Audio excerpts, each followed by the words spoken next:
You're live, yeah. All right, cool. Okay, so logo brainstorming and weekday mass times. How's that sound? Okay. And then I was going to bring up favorite saint. You're live, Betty. People are watching. Live, Betty. That's okay. That's okay. Hello and good morning. How's everybody doing out there? We are live for our English virtual chat, our virtual cafe this morning. And so today we have Sue Hofgartner. Wave hello there, Sue. Catherine. Hello. And we have Father Mark. There we go. And Father Phil. Wonderful. And of course, myself. So cool. Glad everybody could join. So sunshine today, not quite so gloomy outside. We got a little bit of sunshine. That kind of helps, doesn't it? With your day? I would think so. Catherine, you're on mute. Take yourself off mute. There we go. Oh, it's because I sometimes have background noise. So. Oh, okay. Well, then we'll ask you, what are you doing? There's trucks and stuff going by here. So every now and then I just try to. Oh, all right. Catherine lives in a busy neighborhood. Good stuff. So how is everybody this morning? Good. Sun's shining. Life is good. I could use more coffee. Okay. What's new? 8:30 mass went great, so no problem. Well, that's good. Yep. That's good. Father Phil, where were you so far this weekend? I was here at St. Anne's this morning at 8:30 for mass. All right. He did Mark the French. He did the French because I can't. Okay. Everybody has a skill, and we so appreciate yours, Father Phil. That is wonderful. Good stuff. Okay. Well, a couple of things today was this is the last go to sign up for a small group. The response has been absolutely fantastic, but the small groups, this is the last weekend to sign up. We're headed into our second week. And I don't know, have any of you before participated in a small group? I've had the opportunity to participate in a lot of kind of like study type groups, not in necessarily a parish-based small group, though I've led several. There you go. Yeah, which I imagine is a different experience on every level. But the nice thing is when you get together with a small group of people, that it allows you to establish sort of a friendship and trust, which makes the conversation that much easier and usually a lot deeper, I find. Yeah. What about you, Sue? I agree with what Catherine has shared, for sure. I've been a part of many small groups over the years, and yeah, you just gain a trust by being a part of a small group, and you feel connected, you feel loved, you feel cherished, and it just grows the longer you're together. So it's wonderful. Great. Now we still have some room in our women's small group, our men's small group. We have an ongoing small group with Opening the Word, which meets every Friday at 2:00. And basically what they do is they go through the, whatever the readings are for the weekend, that focus on the gospel readings. And so they read it and they discuss it. And it's kind of cool. That's been really growing. I am amazed at how many people have signed up for that in the last week. So it's one of those things that, oh, I don't know if I can commit every single Friday. That's okay if you can't. You know, you attend the Fridays that you can because it's ongoing. So what about you, Father Phil? I've attended, this goes back quite a while, the Arise and Why Catholic programs. Yeah. And that was certainly small groups. It was very enjoyable. And like Catherine said, you get to know the people and become friends. And it's very good. It does open up that getting to know other people, right? Then absolutely. And just your bubble right now, which is kind of cool, getting to know other people outside of a bubble. What about you, Father Mark?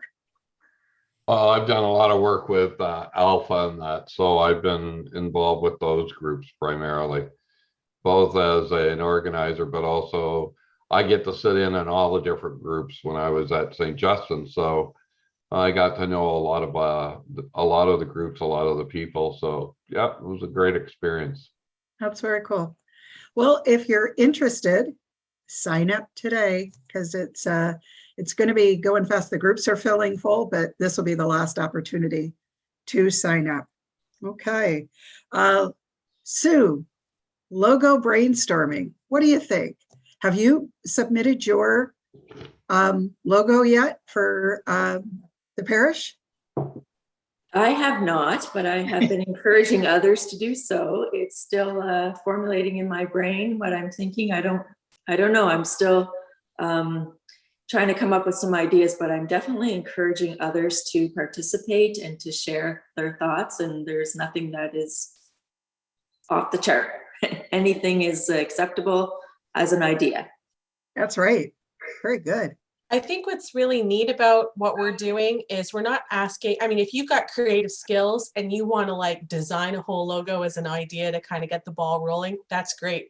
But we're also looking for, if you have like a word or a description that you feel, or an image, like that's in a word form, that you really feel kind of encapsulates what our new Windsor Lake St. Clair Catholic Family of Parishes is, you can enter those as well. So it's really kind of like an idea generator. So don't feel like you have to be an artist to participate.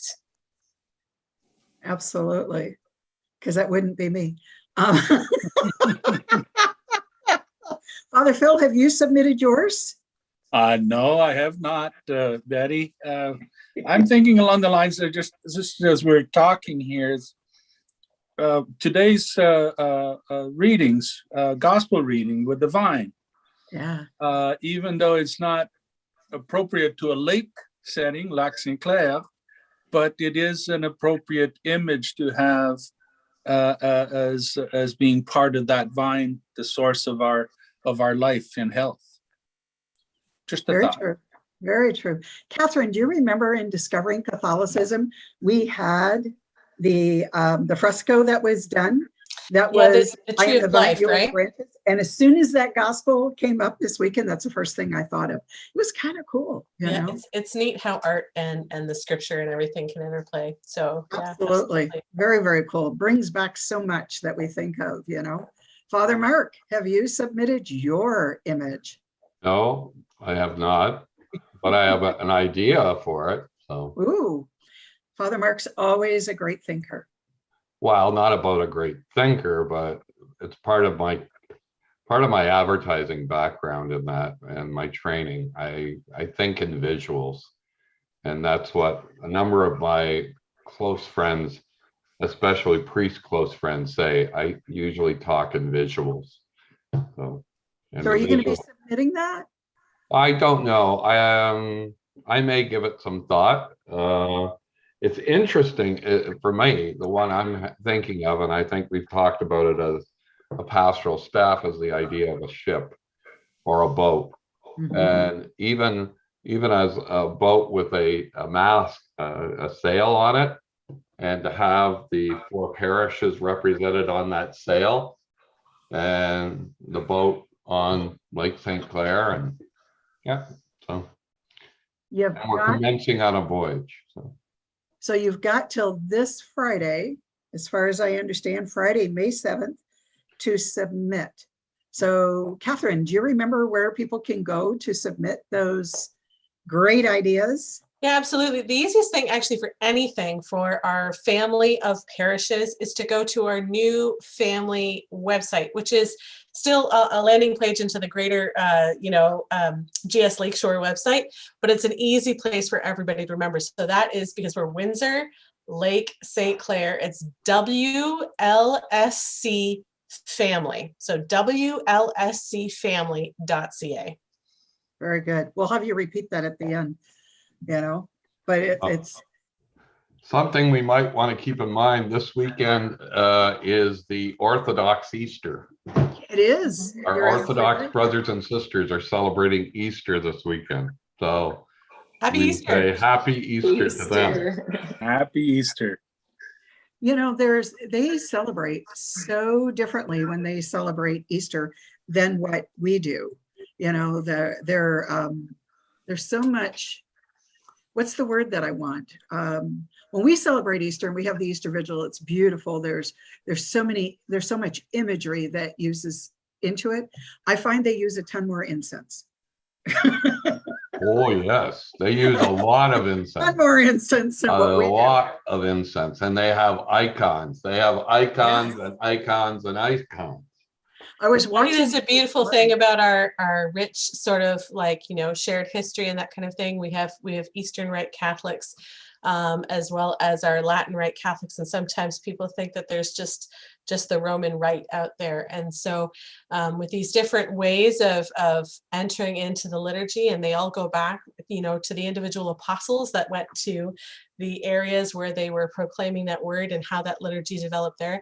It's really, if you haven't had a chance to look into some of the Eastern Rite liturgies, it's definitely worth doing. It can expand your sense of the Mass, your sense of heavenly realities, and be able to enter into the mysteries in a new and kind of like a different perspective.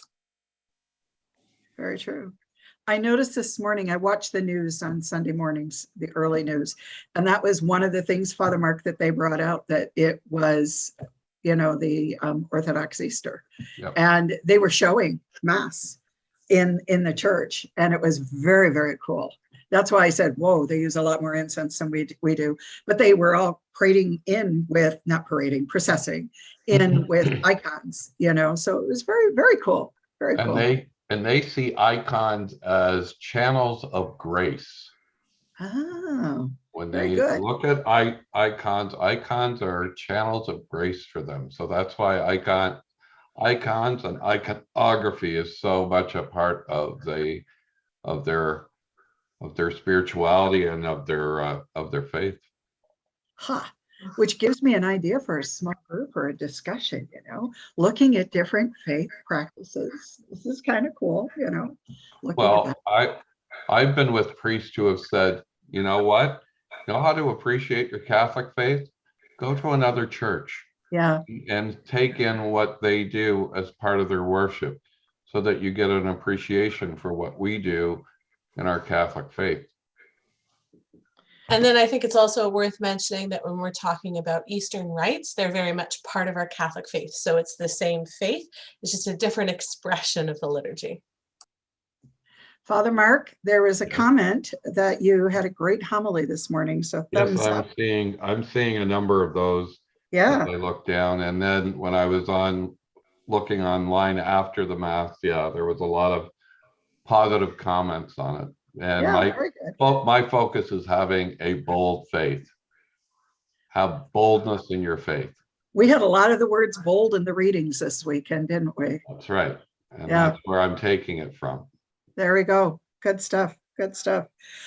Weekday Mass times. Who's excited about that? Here's an opportunity. You know, we say our God is a God of opportunities. And so now we have an opportunity to wipe the slate clean and see how creative we can be. So Yeah. what do you think? Possibility. Yeah. I think it's a great opportunity for we're talking about a survey, right? A great opportunity for people to let us know, you know, what Mass time is, you know, best for your family. And I think we're looking for one survey per household. Yes. And but the other thing is too is I think sometimes you know, we're expanding it a little bit to think like, if you are a professional, you're out working, and or you are maybe you know like working from home or whatever else the case may be, sometimes either family life with children or your actual job at work, I don't know, actual job, both are jobs. My point is, if you're going out and have employment outside the home, that can affect whether you are able to come to daily Mass. So we'd love to know if it were possible, if there was a Mass time that was either early enough or late enough for you to attend during the week. Would you, and what time would that be? So we're just kind of gathering and trying to get a big sense of what works for everybody to help us discern, you know, how can we put this together for the greater family? But it's great because it's an opportunity for all of us to have a voice and also to see what the needs are. Thanks, Catherine. Sue, do you find that there's a lot of discussion over the mass times? Have people been discussing, you know, to you through Facebook or whatever? Yeah, I mean, there's definitely a lot of interest for sure. In a pandemic, it's different, right? So especially in a lockdown in a pandemic, we don't see them even, the 15% that are allowed to come to the church, we don't even see them right now. But we try to stay connected through the bulletin and let them know. And the people that do call and that we're in touch with, they are interested, and they very, very much appreciate that they're being asked what their preference is, and that it is going to be looked at anyways. Can't please everybody, but at least they have a voice, and it's being heard and it's being looked at. And so they really appreciate that. And it is exciting. It's been a long time. Like, we've had weekday masses the same time just about since I've been in Bell River, and it's like almost 15 years or whatever it is, 12, 15, I can't remember. Anyways, it's been a long time and there's been no change to it. And so this is an opportunity to reach some other people who might, like Catherine said, might have, a different time that would work for them. So it's exciting. It is. It is. You're absolutely right. People like being asked what they think, don't they? So good point, Sue. Very good point. Father Phil, what's happening over at St. Jerome's? Is there a bit of a buzz over mass times and all of that? I don't know so much. I haven't heard much about with mass times, but we've started our rosary, chapelet, in French, and it's being diffused to YouTube and our website, as well as Facebook page. And it's on, I think, every day. I'm not sure. Very cool. Yeah. Very cool.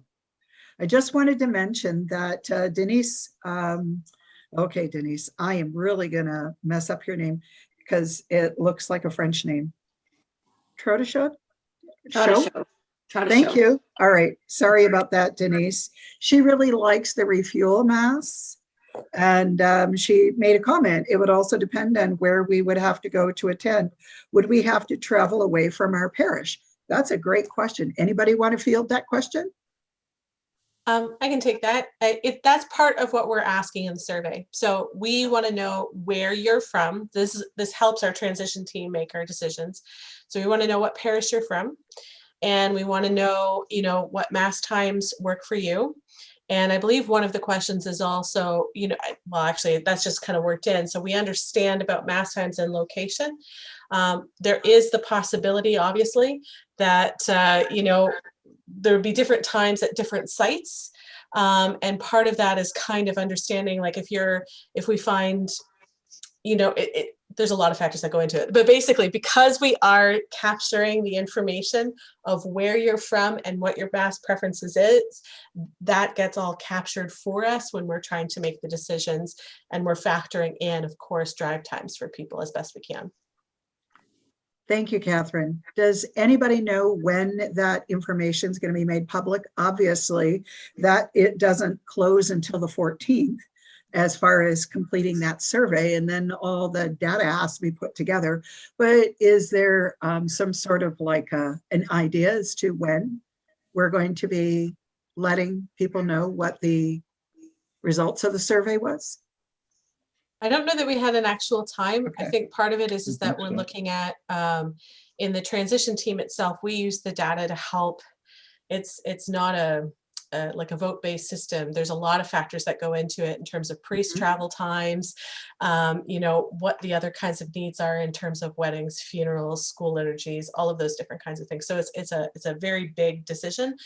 And then after that's chatted through several times to all the transition team and that kind of thing, any decisions that we do make as a transition team, when they're finalized, then they go up again on that same website. So www.wlscfamily.ca. And so that's where our transition team information. The big difficulty, of course, is that we're still in a pandemic, and we're not in the habit of just making decisions really fast, I find, on the transition. You're all on the transition team. You can attest to that one way or another. Either we're working by consensus, which means that we're really trying to grapple with all of the realities to the best of our ability. There's, how many people, Sue, do you think there are on the transition team? I think it's around 21, 22. Yeah. That's my guess. That's what I thought. With staff and parish representation from Right. all of our 4 parishes. So it's a great group. It's a group that's really leaning in and listening in. And in fact, these surveys have come out of, you know, the discussions that have been held in the group and saying like, hey, we want to consult our parishioners on this before we advise about a decision, because we're not a decision-making body, we're an advisory body. We advise as to what we think would be best for the family. So unfortunately, it's one of those things where we can't give a deadline on that because we don't know how long those discussions are going to take place.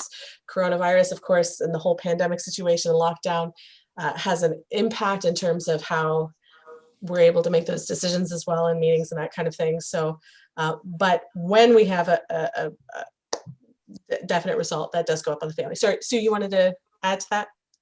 Yeah, I was just going to say, it's certainly not the intention of the transition team or Father Patrick to, on July 5th, say, here's all the decisions. Once they're made in different areas, including Mass times, he will announce those decisions. Yeah. Oh. Say that again, Sue, because I think I lost you. Something. Oh, sorry, not all decisions will be, that are made will be communicated on July 5th, the activation date. Right. Decisions as they are made by Father Patrick on the advice of the transition team will be released, you know, periodically as they're made. Right. So right now there's a lot of things happening, and I think he's going to probably communicate some things that we talked about, you know, soon. But Mass times is not one of those that is decided yet, right? Yeah. And the other thing too, just by looking in the comments and everything, it's really important not to message us about, like, I mean, it's fine if you want to comment as we're talking about it right now, but if you want your preference to be captured, we need it to go through the official website because it connects to other software that gives us the data and that kind of thing. So there's 2 ways that you can get us that information. If you know of somebody who doesn't have access to the internet, and please tell them to call the parish office. We've put that in our bulletin and everything else. And one of our secretaries at our various sites will actually help that person get their information input into the our online capture, if you will. Otherwise, you need to go to the website, to the actual, what do you call it, survey itself, to put your request in there. And then rather than like messaging us on direct messenger for either Instagram or Facebook or those different kinds of things. The other thing is, can you repeat the website? Yes, absolutely. So it's WLSC, that's for Windsor Lake St. Clair Family, the word family.ca. Thank you. So all of the information is up there. And the other thing is, we've already done the capture of information. We got a lot of data from that. For weekend masses, what we're looking at now is specifically masses during the week, Monday through Saturday. So that's where the discussion's actually open for all the masses, but where the survey is directed towards is those weekday masses. Okay, very last thing, because we're kind of a little over time, but I can offer you 2 things to comment on. One would be the color of Father Mark's hair, or or we can talk about, see, some people are going to probably ask, what are you talking about, Father Mark's hair? There was a suggestion. Or we can talk about our favorite saint. We can say who our favorite saint was. Which topic would you like to do? Father Mark? Doesn't want to make a choice? matter to me. Well, it really doesn't matter to me. Kyle's daughter, Nora, is celebrating her 7th birthday, so she dyed her hair pink. So Father Mark was like, oh, and so what color do you think Father Mark should dye his hair? So the suggestion was maybe purple hair for Father Mark. What do you think? Father Mark, would you be good with that? Yeah, I've done blonde, why not purple? Anybody else feel like dyeing their hair during the pandemic? Nope. No. It's been a great opportunity not Oh, to have come to worry on, about that. Phil. Come Father on. Phil, can you? I Nope. can see you with a spike and then the color at the top, like. It ain't gonna happen. I think we could have a a fun. rainbow kind of style for you, There we go. Mother Phil. Yeah. I think we could have a good fundraiser to, you know, certain price points of money raised, and we get to dye the priest's hair or something. Oh, there you go. Look at that. You notice she mentioned the priests soon, not the pastoral ministers or the LEM. That's right. That's good. Really good. I am so grateful. But hey, you know, if called upon, if the Holy Spirit calls us to do that, well, you know, you got to rise to the occasion. All right. I think we're all out of time. It's 10:39. Thank you all so very much. We thank everybody for participating today. I had a lot of fun. I hope you did too. And we thank Father Mark and Father Phil, Catherine and Sue for participating today. And we look forward to seeing you soon. Have a great day, everybody. Thanks. Bye-bye. Bye.